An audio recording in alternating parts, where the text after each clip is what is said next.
Welcome to the Unitarian Universalist Midwest Prairie Summer Service Co-op for 2021. As our congregations begin planning to reopen in-person gatherings this fall after our long pandemic separation, we take this opportunity for a series of virtual visits with some of our neighboring UU churches over the summer weeks. Each Sunday, you are invited to experience inspirational messages from a variety of our ministers, together with music and other elements that make our communities special. We hope that this morning's service will engage your thoughts and lift your spirits, giving you courage to make a difference in the world and helping to strengthen the connections that sustain us all.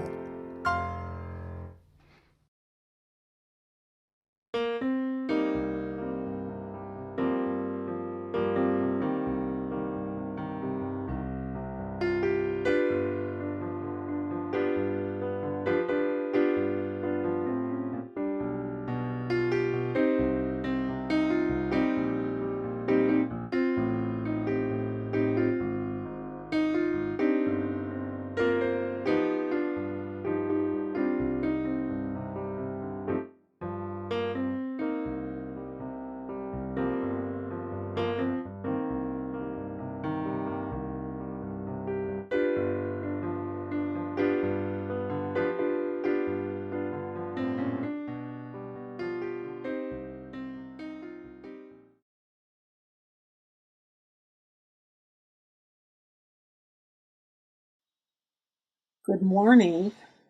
I'm the Reverend Lynnda White, and it's my pleasure to be here where so many are gathered today.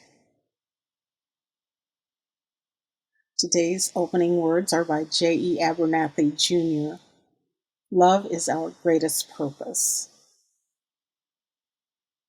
We affirm that love is our greatest purpose. Accepting one another is the truest form of faithful living. The search for truth is our constant star. We pledge our hearts, minds, and hands to challenge injustice with courage, to find hope in times of fear, and to live out our Unitarian Universalist values every day as a beloved community. Thus do we covenant with each other and with all that is sacred in life. And now could we join together for our opening song, We'll Build a Land.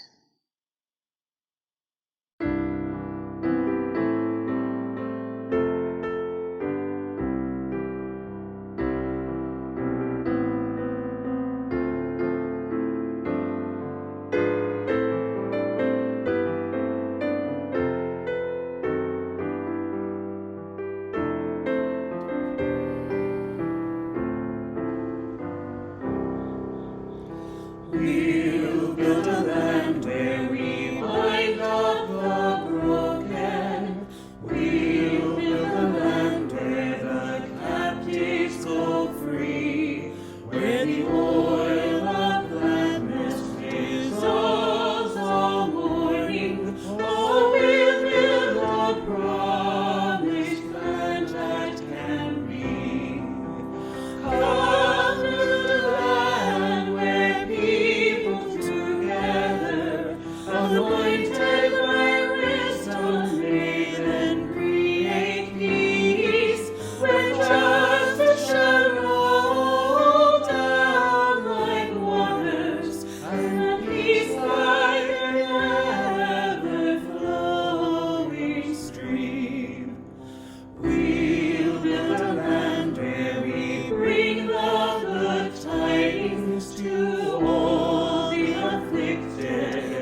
The chalice lighting is by late UU minister Orlando Rugnola. Flame, friend of our most ancient ancestors, we kindle you now to make you visible in this time. Yet in truth you burn always, in the unique worth of each person, in the imagination, in turning of the heart to sorrow or joy, in the call to hope, and in the call to justice. Burn bright before us, burn bright within us. And I have a little story about the slides that you've been seeing with the chalice. One of my spiritual practices was to draw mandalas, and that is one that I drew. And somehow, while I was on a sabbatical ministry for the Bloomington, Illinois church, someone saw that and took it to a stained glass place and had that made for me. I just think it's beautiful, and I have it hanging in my home, and I love looking at it, and I hope you do too.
I wrote this reading, and it's patterned after America, My Country 'Tis of Thee by Samuel Francis Smith.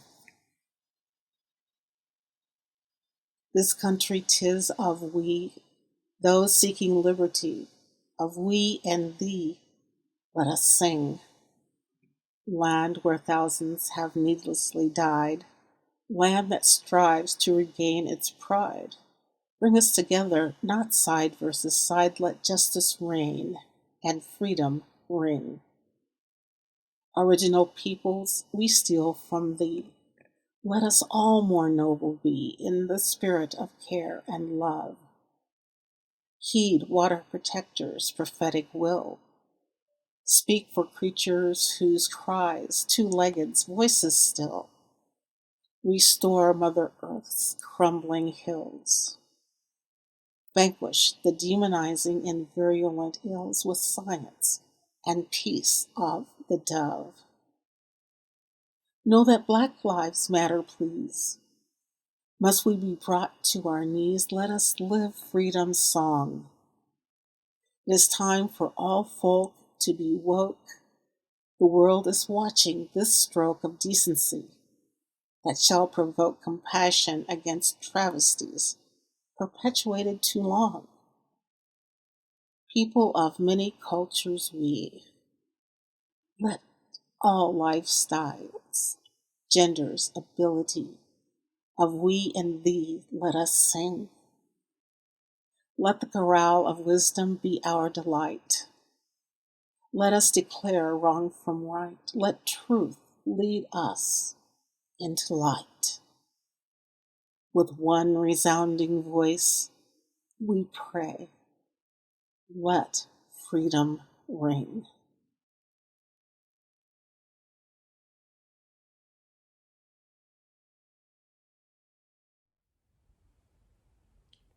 Hold on for a little while longer. Hold on for a little while longer. Hold on for a little while longer.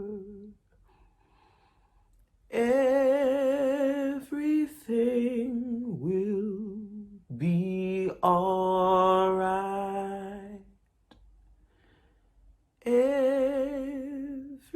Everything will be alright. Fight on for a little while longer. Fight on for a little while longer. Fight on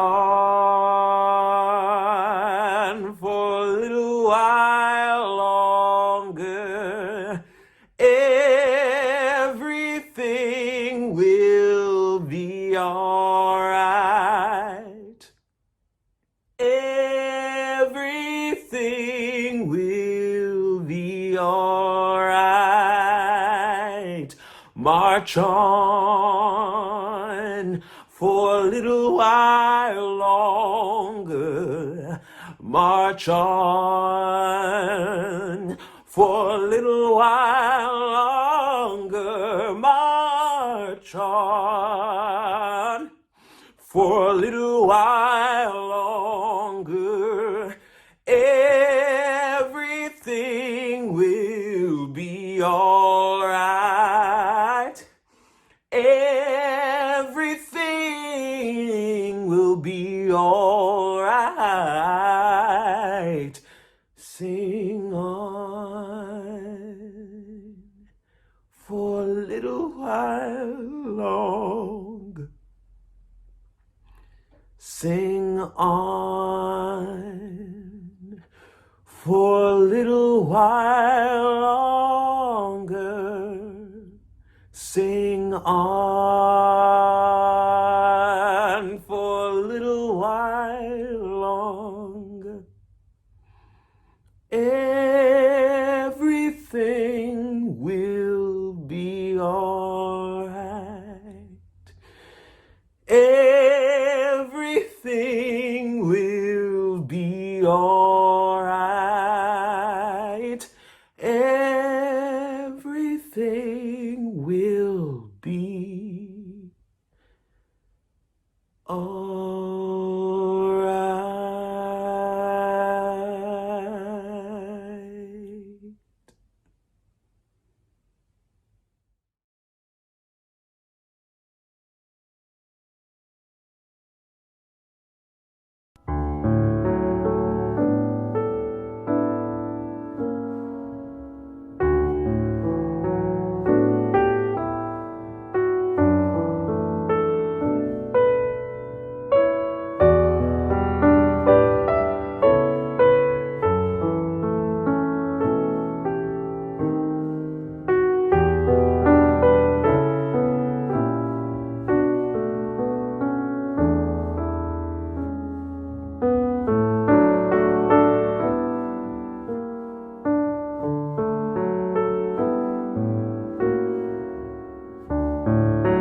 What do you think? Can we celebrate the quest for justice, equality, human rights without determining what we mean by human and deciding if some people are more human than others, or at least more entitled to more rights than others? There are so many areas in which people are not fully valued, and we need to recognize that some institutions in our lives have decided who is not necessarily human enough to be treated with humanity. And those institutional torrents bleed into individual beliefs. I'm going to talk primarily about only two very maligned groups today, Black and Indigenous folk. Though attacks on Asians and transgender people, mistreatment of women and children fit into my premise, I will talk a little about some of those groups, but there just isn't time to examine all who suffer from being a semi-subhuman life form in the eyes of others. I'll continue with examination of the Black experience, my heritage, then move on to Original Nations Native American experience, also my heritage. But first, let me tell you a little story, a true story. A funny thing happened to me one Friday while I was at the deli counter of my neighborhood grocery store. You will need to imagine how the delicatessen is arranged. The counters are set up in kind of an L shape, and on one side, where I was standing, there are desserts, salads, meats, cheeses to be ordered, dished, or sliced. And then about 12 feet away on the other part of the L, there are fried chickens, fried fish, fried shrimp, fried anything you want. Each side had staff working away. It was quite a busy day, with a slew of customers being helped. I was clearly waiting on the meat and cheese side when the deli counter attendant looked up and said to me, "Do you want chicken?" The thing I didn't say was if I wanted chicken, I would be on the chicken side of the deli. What makes you think I want chicken? Is it because all Black people love them some chicken? Instead, I blinked a couple of times and just said, "No. By the way, I've not eaten chicken in more than 25 years, so I'm pretty certain I was not giving off a chicken vibe." Perhaps some would ask what made me think that incident challenged whether or not I was seen as fully human. First of all, let me say that when one uses stereotypical thinking to see people, they know so little of the truth of what that person, those people, really are. That is one way of deciding who is human and who is not, who is other. Have you ever heard or noticed in news stories, when are Black people going to stop killing each other? Or why are they looting and destroying their own businesses? We hear that white supremacist question without realizing it is a reframing of the truth. This is subtle because those untruths take the crushing influence of colonial institutions, laws, norms, morals, sanctions, education, and unwritten rules, and frame the problem as a Black problem. And we buy into it. It makes Black people responsible for resolving the issues created to manage, subvert, castrate, malign, impoverish, and infantilize us.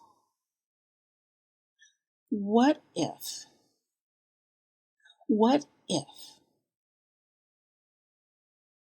those institutions were in place to be as fair to Black Americans as to white Americans?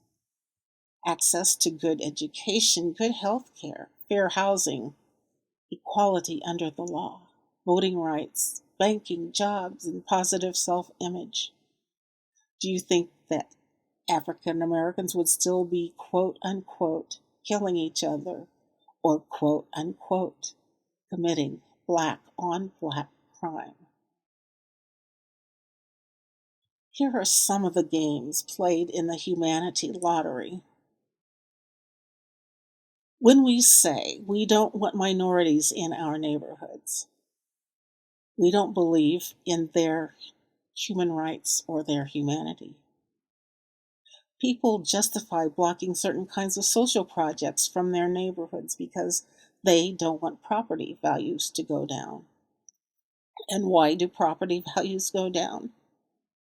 Because we have bought into the idea that some people are not as good as we are. You can say, well, that's the way it is, and you would be right, that is the way it is. But what have we done to change it? Are you willing to fight for people to be viewed as fully human and deserving of all rights and privileges? The ones that most of us take for granted, even if it means you might have to make sacrifices. Obviously, it isn't strictly on the basis of science, the ways we discriminate against each other, because we are almost identical as a species, yet we see human beings being denied their rights on a daily basis. And some of us might agree with the reasons. We don't want Muslims to come to this country because we are afraid of terrorism, while we don't fight the terrorism perpetuated on Black, brown, red, yellow, poor people. Black, brown, red, yellow, poor people, particularly males in this country. We don't want Mexicans coming to our borders except to pick fruit and vegetables we consume at low prices, while paying them a pittance and subjecting them to lousy living conditions. It happens because we don't want to pay high prices, and we can live with it because Mexican workers are viewed as different from us, distant from us, and that allows us to have less compassion and cheaper food in our bellies. Much of this foment of hatred began with the doctrine of discovery, the papal bull issued by Pope Alexander VI on May 4th, 1493. It proclaims that any land not inhabited by Christians was available to be discovered, claimed, and exploited by Christian rulers. Many indigenous people were murdered to save their souls, and the doctrine is still used today. There's a United Nations site where you'll see the headline, Doctrine of Discovery used for centuries to justify seizure of indigenous lands must be repudiated. For, I think, a decade now, at General Assemblies, we've had discussions about the doctrine of discovery, and a few years ago, UUs voted to repudiate the doctrine of discovery. I am not aware of any actions we've actually taken as a denomination to push to tear down this immoral institutional policy. Then big bucks industry continues to strip original people, Native Americans, of their sacred lands to exploit them for profit. We want oil, even if there is a possibility of polluting waterways. As we speak, Indigenous people are out there protesting against these imperiled intrusions into the earth. They're not out there because of self-interest, but for all of us. And just like 5 years ago at Standing Rock, where some were imprisoned for our sake, people are going to prison for you and for me again. Will we have a repeat of that at line 3? There is and has been for centuries shameful treatment of this nation's original peoples.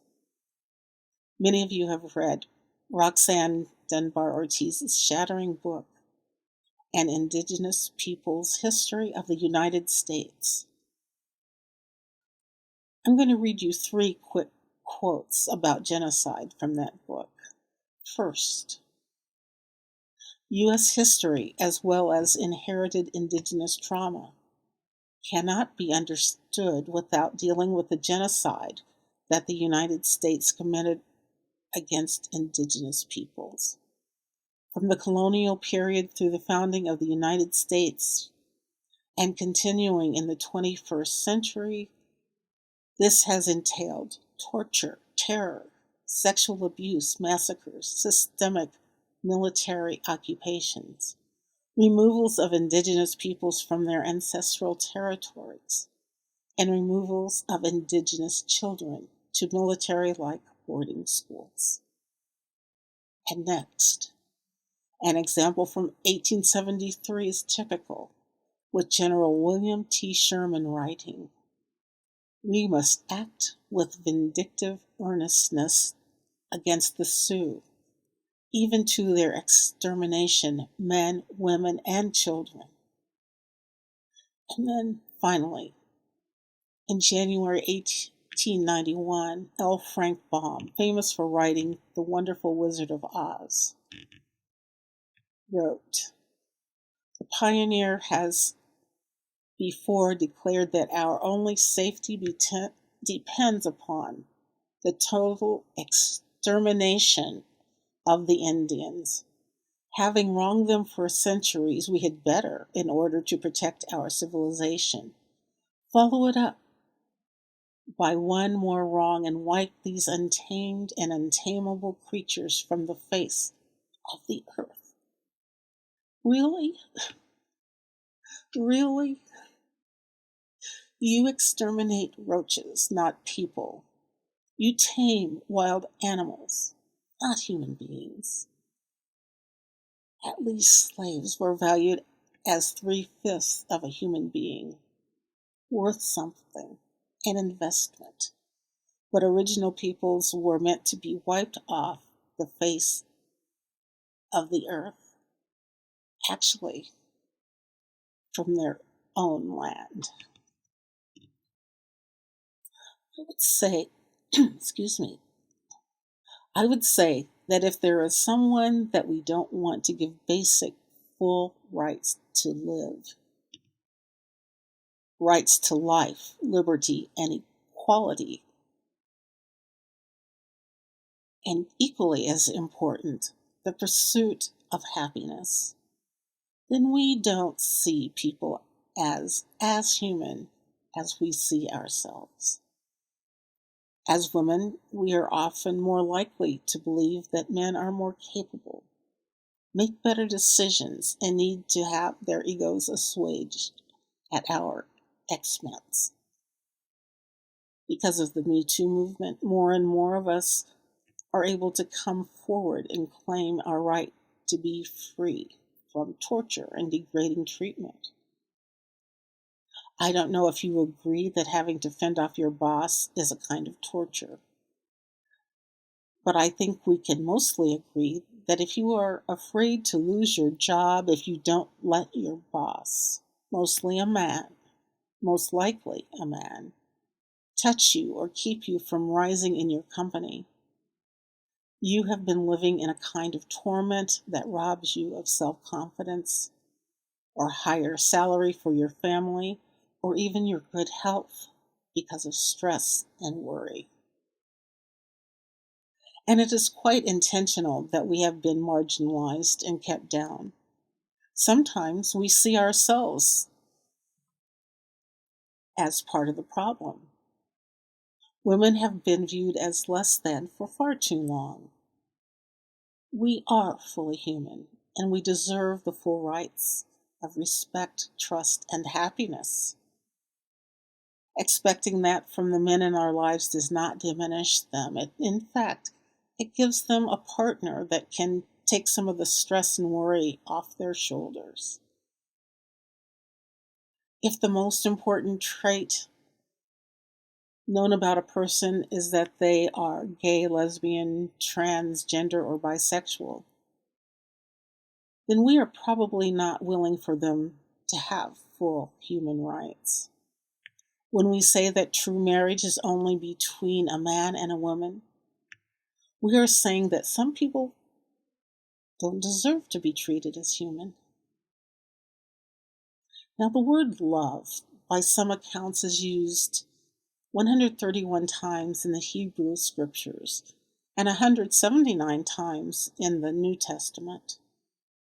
Love is a kind of justice.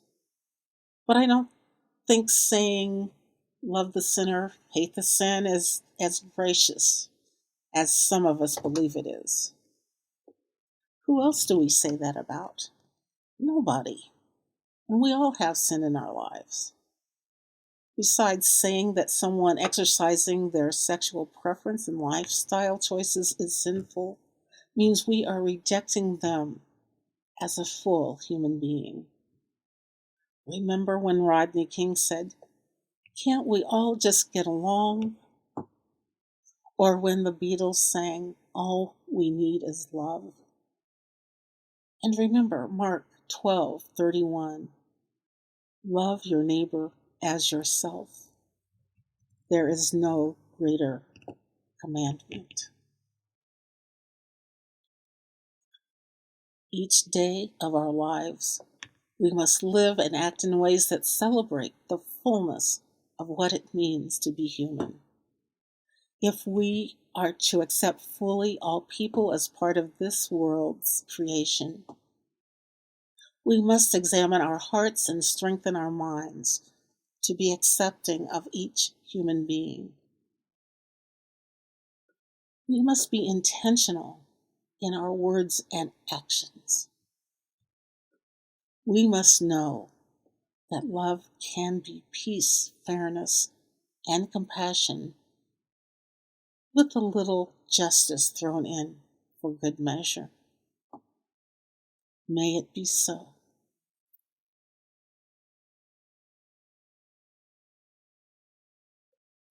And now, could you please join in singing the closing song, "Building a New Way"?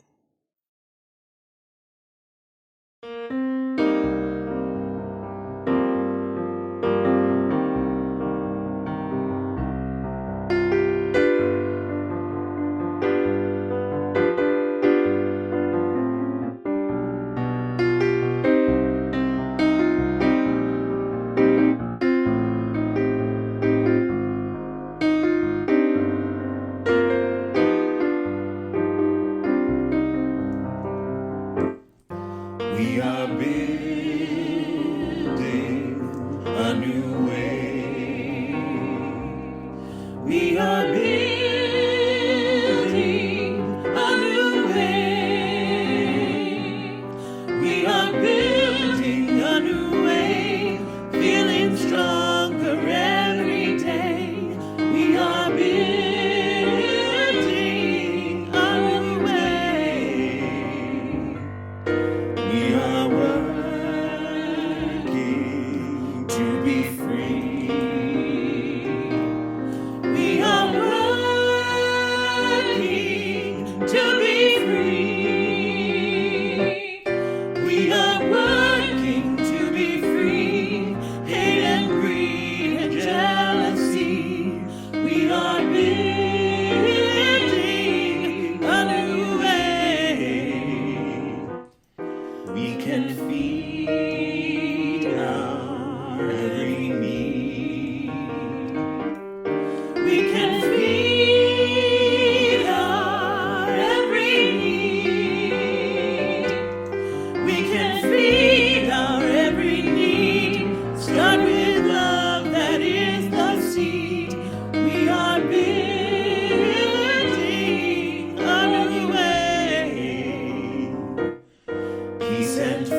the work of the Church depends on us.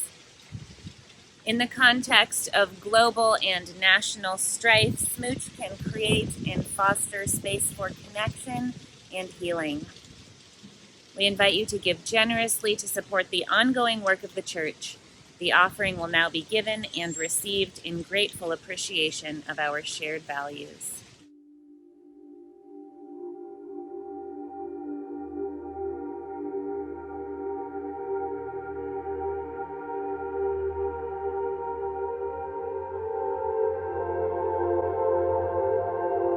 You think this is just another day in your life? It's not just another day. It's the one day that is given to you.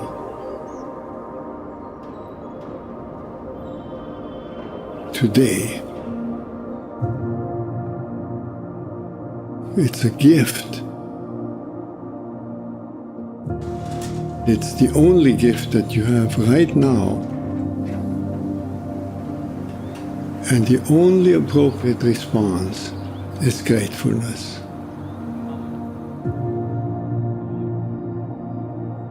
If you learn to respond as if it were the first day in your life and the very last day, then you will have spent this day very well. Begin by opening your eyes and be surprised that you have eyes you can open.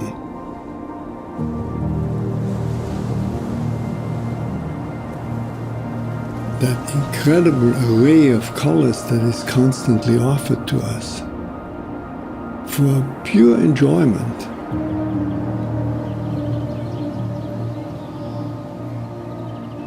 Look at the sky. We so rarely look at the sky. We so rarely note how different it is from moment to moment with clouds coming and going. Open your eyes, look at that. Look at the faces of people whom you meet.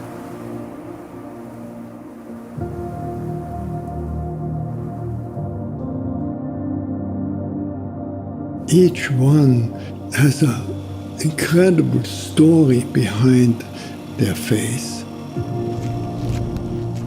Not only their own story, but the story of their ancestors.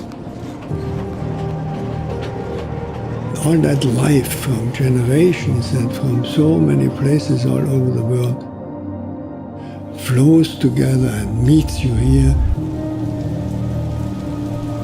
like a life-giving water if you only open your heart and drink.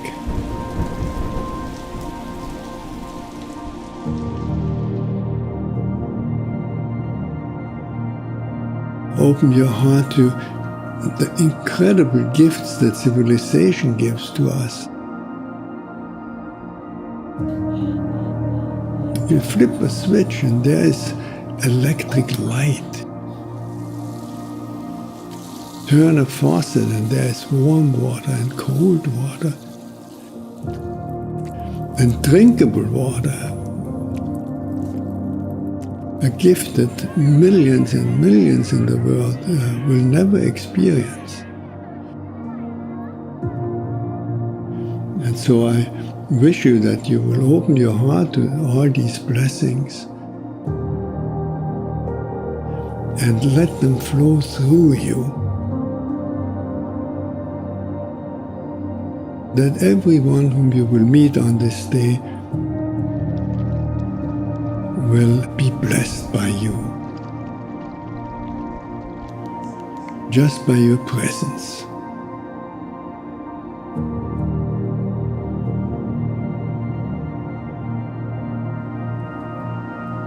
Let the gratefulness overflow into blessing all around you.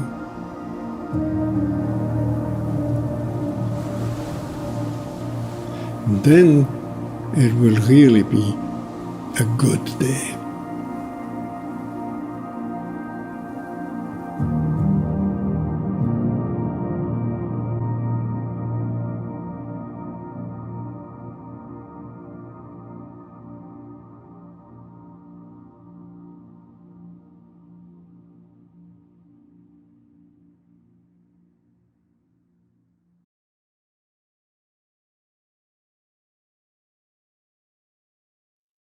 Let us each be beacons of compassion, honor, and love as we meet human beings in this world who are at least as human as we are. And in the words of Nelson Mandela, people must learn to hate. And if they can learn to hate, they can be taught to love. For love comes more naturally to the human heart than its opposite. Man's goodness is a flame that can be hidden but never extinguished. Let there be justice for all. Let there be peace for all. Let there be work, bread, water, and salt for all. Let each know that for each, the body, the mind, and the soul have been freed to fulfill themselves. May it be so.